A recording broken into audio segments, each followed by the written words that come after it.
Today we're going to be working on Senate Bill 38, and but first we'll start with bill introductions. Are there any bill introductions? Senator Dahl. Thank you, Mr. Chairman. I have a bill that I'd like to introduce. It's RS, let me get my glasses on, 0463. I got far enough.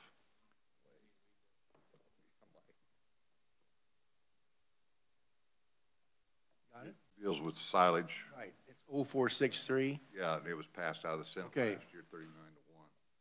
Okay. Committee, any objections? Seeing none, the bill is introduced. Any other bill introductions? Seeing none. Committee, Senator Alley is absent today. He had a kidney stone removed, I think, yesterday. So he's excused for today. Senator McGinn, she's on remote? I'm here. There you go. All right. Thank you very much. We can get started. Okay. We'll open the hearing on Senate Bill 38, and we'll start off with revisers' comments. And if we can, camera can come up on the screen, we'll hear the revisers' report. Good morning, Mr. Chairman, committee. Here you are. Welcome. Thank you. So Senate Bill 38 would amend the Agricultural and Specialty Chemical Remediation Act by establishing a pesticide waste disposal program. The program would allow up to $50,000 to be transferred annually from the existing Kansas Agricultural Remediation Fund to the Kansas Pesticide Waste Disposal Fund, which is established in this bill.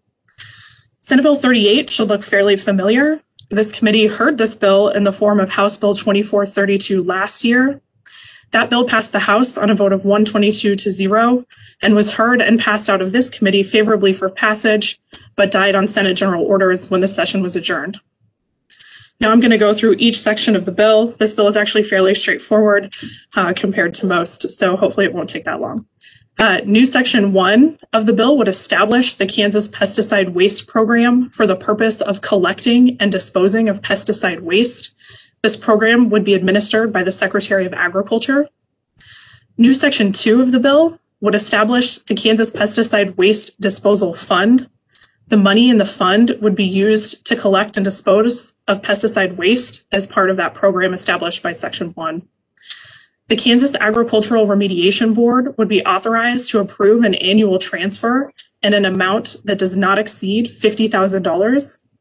The Secretary of Agriculture would provide a report to the Remediation Board on or before January 1 of each year on the expenditures made from the pesticide waste disposal program. Sections 3 and 4 are amendatory, and they ensure the existing act properly includes this new program and its fund. So in particular, Section 3 would add definitions to the Agricultural and Specialty Remediation Act, Chemical Remediation Act, for the terms Kansas Pesticide Waste Disposal Fund, Kansas Pesticide Waste Disposal Program, pesticide, and pesticide waste. Section 4 would add funding of the Kansas Pesticide Waste Disposal Program that was created by Section 1 to the existing list of purposes of the Remediation Reimbursement Program.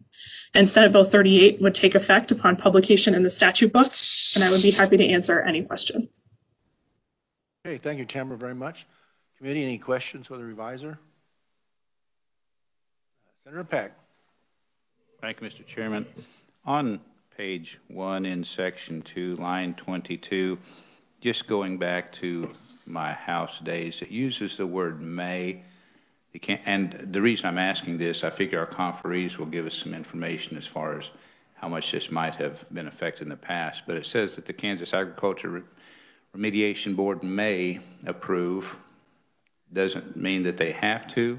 Am I reading that correctly? Correct. They are not required to make that transfer. It is an optional transfer. Thank you, Mr. Chairman. All right. Any other questions for the reviser? Seeing none, thank you, Tamara, very much. Good job as always. At this time, we'll turn in to hear from our proponents on the bill. Starting off, we will begin with Randy Stuckey from the Grain and Feed Dealer Association. Welcome to the committee, Randy. Thank you, Mr. Chairman. Good morning. Can you hear me? Randy Stuckey, Kansas Grain and Feed Association and Kansas Agribusiness Retailers Association. Both of our associations do support this bill, and the gist of the bill was spelled out pretty clearly. The committee did hear the bill last year, and this bill, in its present form, passed out of the House, both the Ag Committee and the House proper, with the Committee of the Whole without opposition, and again, and passed out of this committee last year without opposition or amendment. So essentially, what the bill does is it takes money from the existing ag chemical remediation reimbursement program up to $50,000 a year, and it is permissive, it's not a requirement, and allows that money to be transferred to the Kansas Department of Agriculture for the purpose of use of their pesticide waste disposal program. And the way this breaks down is the existing ag chemical remediation fund and program. Now, we provide a report to this committee every year on that fund. It was established in 2002 as essentially a self-insurance fund for the ag chemical retailers and grain elevator industry. And essentially that program helps to pay for remediation projects that are otherwise not insurable, and these projects get quite expensive. So that fund, the Ag Chemical Remediation Fund, generates about $1 million a year. There's no state general fund money. It's all from the grain elevators in the state, the ag retailers, meaning the pesticide registrants, the fertilizer registrants, and pesticide dealers. Those folks annually pay these environmental assessments. That's a portion of their license fee. And it generates about $1 million a year for this ag chemical self-insurance fund. Helps pay for the remediation of soil and groundwater when we have, they're not generally active spills, but they're, legacy remediation projects from the 70s and 80s and 90s or sooner. So, and those folks can apply to the fund up to $200,000 for reimbursement for their remediation projects. That's the existing fund. And like I say, it generates about $1 million a year.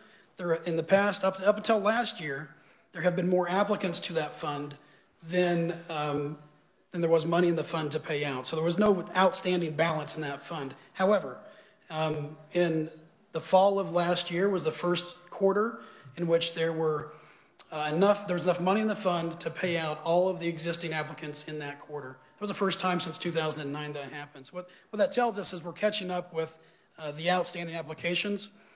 And for that reason, because there was enough money in the fund then to pay for all of the applications in that fund, those folks that pay into that fund, that being the grain elevators and the ag retailers, said when they were approached by the Department of Agriculture to help fund this new program, this pesticide waste disposal program, they said, okay, there's sufficient money in this existing fund, this remediation fund now, that will look and consider moving some of that money, up to $50,000 a year, into this pesticide waste disposal fund. That's why it's permissive, because the primary purpose of the Ag Chemical Remediation Fund still exists.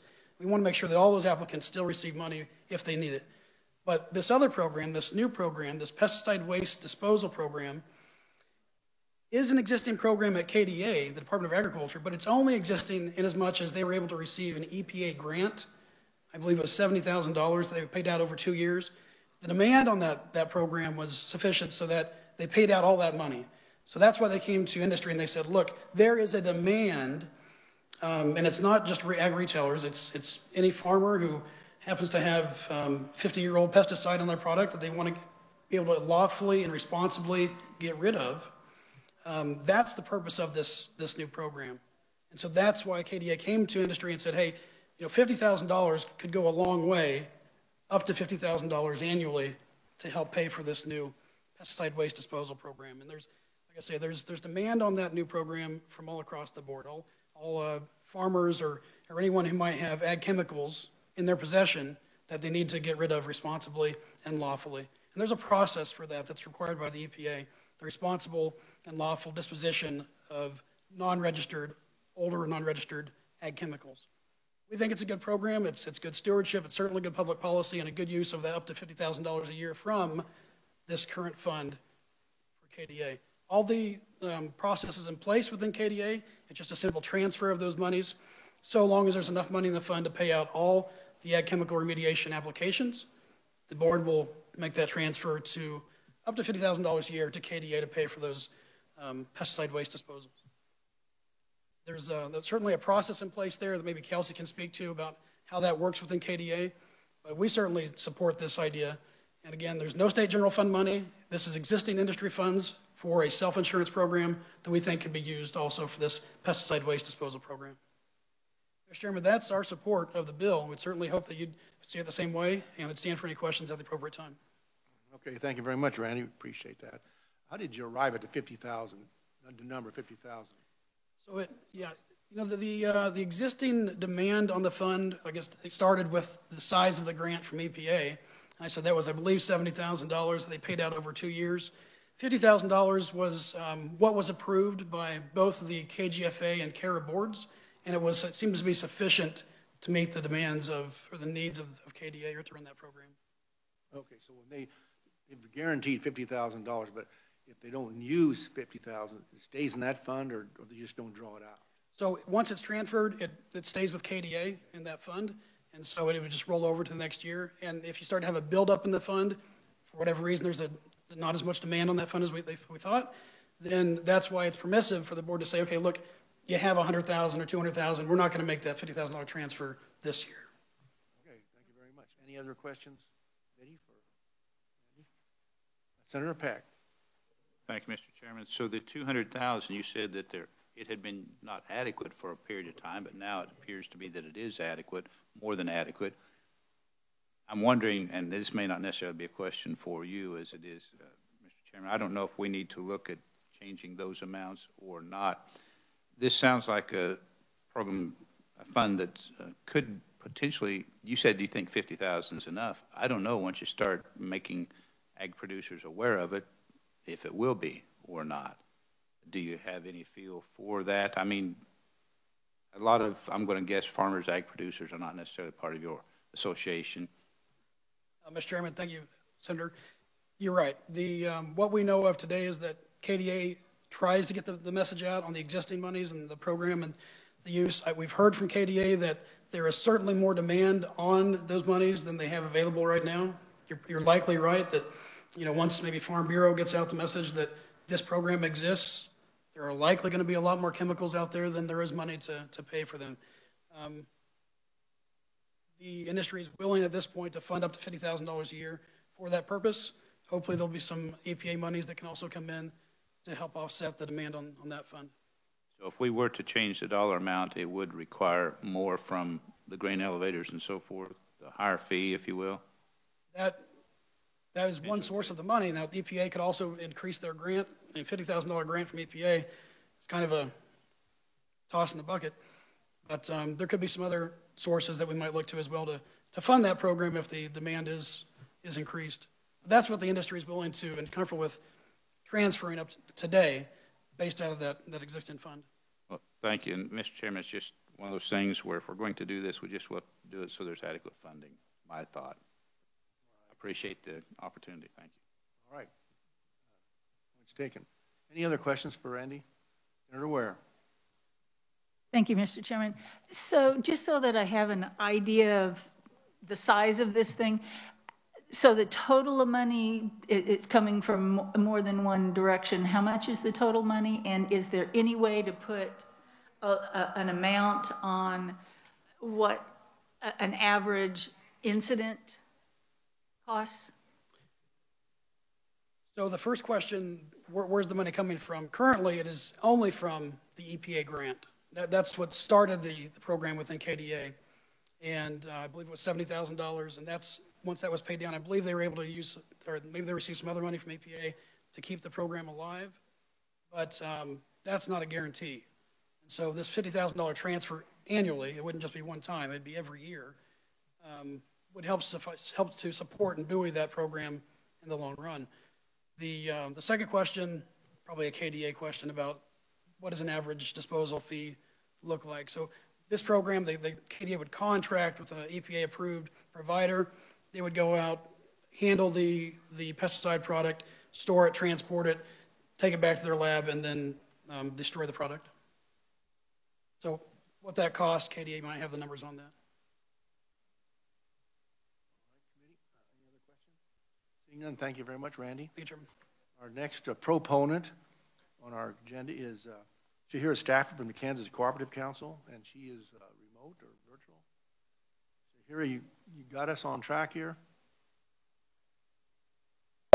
I think I'm good. Can you hear me? We got that. You got me? Okay.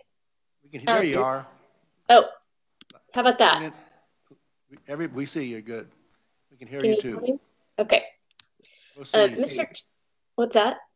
Go ahead. Okay. Mr. Chairman and members of the committee, on behalf of the Kansas Cooperative Council, thank you for the opportunity to support Senate Bill 38 today. My apologies for not being present in the room. My husband and I are in quarantine for a little bit. So I'm just thankful for these remote capabilities so that I can still share thoughts by the KCC on issues. So thank you for allowing me to be here. The KCC is a statewide trade association that works on behalf of all state cooperatively structured businesses in Kansas. The industries organized as cooperatives are vast, including agriculture, utility, financial, and insurance. Specifically, agricultural cooperatives often have grain, agronomy, precision ag, seed, fuels, and feed operations at their facilities. Our grain elevator and pesticide dealer co-op members also pay annual fees into the Kansas Agricultural Remediation Fund within the Kansas Department of Agriculture. As Randy mentioned, this fund serves as a self-insurance measure for our members to help recoup remediation cleanup costs if and when they're incurred.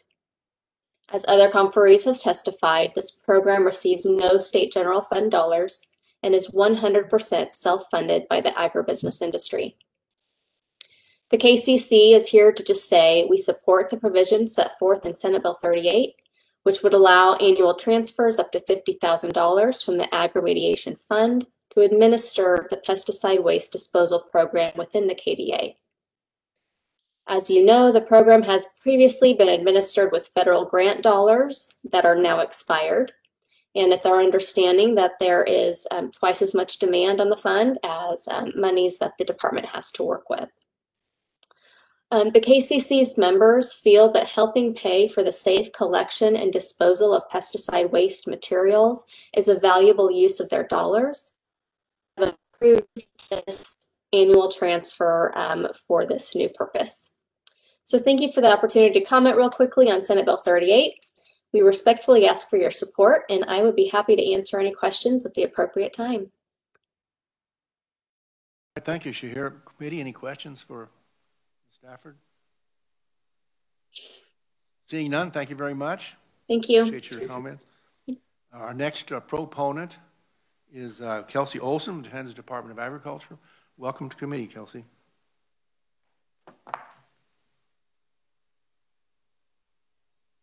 Good morning, Chairman and members of this committee. My name is Kelsey Olson, and I serve as the Deputy Secretary of the Kansas Department of Agriculture. And I stand here as a proponent for Senate Bill 38. Just a little bit about the pesticides in the state. Pesticides are regulated not only by the Environmental Protection Agency, but as well as the Kansas Department of Agriculture through the Kansas Agricultural Chemical Act and the Kansas Pesticide Law. These laws are what we use as when we govern and regulate the industry. These laws, the intent is to protect the environment and the general public while pesticide use occurs. However, they do not prevent the ownership of the product. And this is where, even if the chemicals are banned, such as DDT, and this is where the problem comes. If you purchase the product, you don't use it, it becomes unused or unwanted. It might get sat on the shelf in the back of the closet or in the back of a warehouse. These products can be stored that way, and the only issue becomes is when those storage containers begin to decay and start leaking, or perhaps the property ownership changes, and at that point, oftentimes they're pursuing how to properly dispose of that, and that can be difficult if there's not nearby facilities, as well as expensive. The pesticide disposal program was a program that we originally started with a grant that was provided by the KDHE, the Health and Environment in Kansas, for $75,000. And from 2016 to 2018, we had a number of applications, total of 21, that used those $75,000 to dispose of nearly 26,000 pounds of unwanted or unused pesticides within the state. In 2020, the end of last year, in November, we received an additional grant from the EPA of just over $31,000. Since November, we have had 14 applications for pesticide disposal. We have processed 2 of those, and those totaled a little bit more than $6,000. We have 6 more that have been estimated out based on the product that they have, and those totaled to, the estimated costs are going to be over $72,000 for those 6 projects alone. So you can see that there is substantial demand and interest for this program, but yet the funds that we've had available through the 2 different grants are simply just not enough to cover the needs that are out there. We believe that the ongoing, establishing this ongoing option will provide an adequate source of funding to help Kansans dispose of properly the pesticides and the unwanted chemicals that are on their shelves.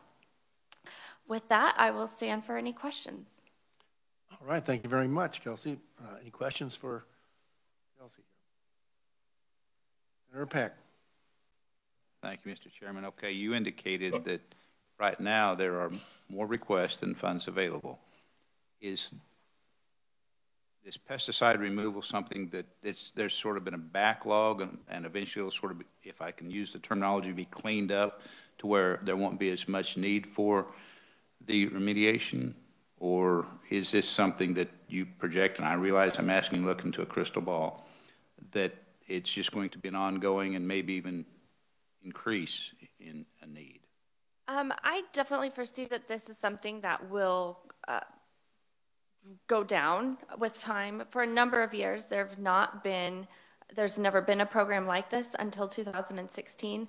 So up until that point, it was on the individual or the retailer to do the right thing and to dispose of that properly. And as I mentioned, at times that does happen.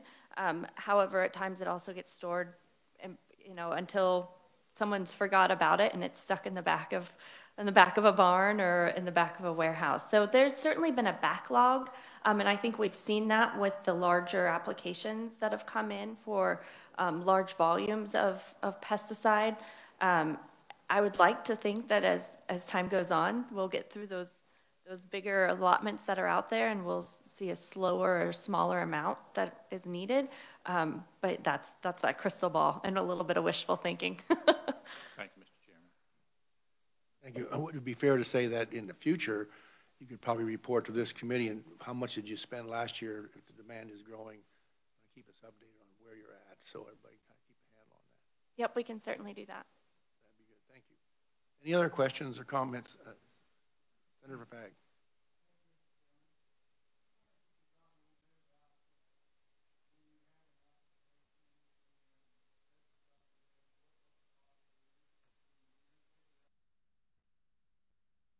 Certainly. So we do have an application process that the individual or the retailer fills out, including the name, the business, location, the type of chemicals that they have, if it's known. Sometimes they've been unknown. It's the containers have deteriorated and you can't necessarily see the labels.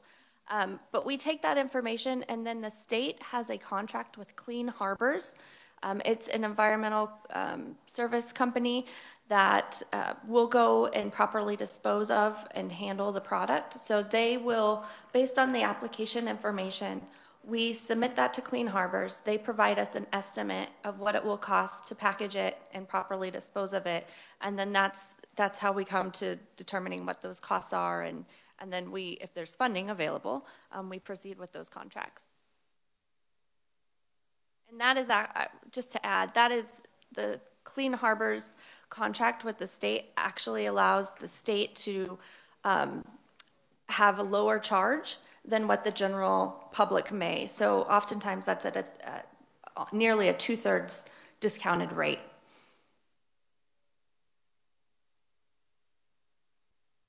Any other questions?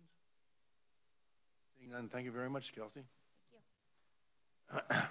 Committee, next I'll draw your attention. First I'll ask, are there any other proponents who give oral testimony today? Just to make sure we didn't miss anybody.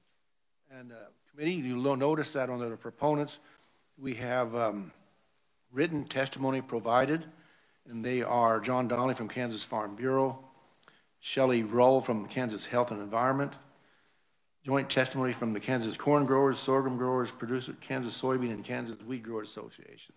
That's all written testimony to be in your packet. We did receive, as we got into this committee this morning, written testimony from Zach from the Sierra Club, and he had, I allowed him to present his information for the assistant to, and she's going to email it to everybody what that testimony, it will proponent too. With that, next we'll ask, are there any neutral testimony here today? Anybody want to make remarks that are neutral? Seeing none, any opponents? Anybody want to make a comment for the opponents? Seeing none, as no opponents here today, with that we will close the hearing on Senate Bill 38. And committee, that's all we're going to have to do today.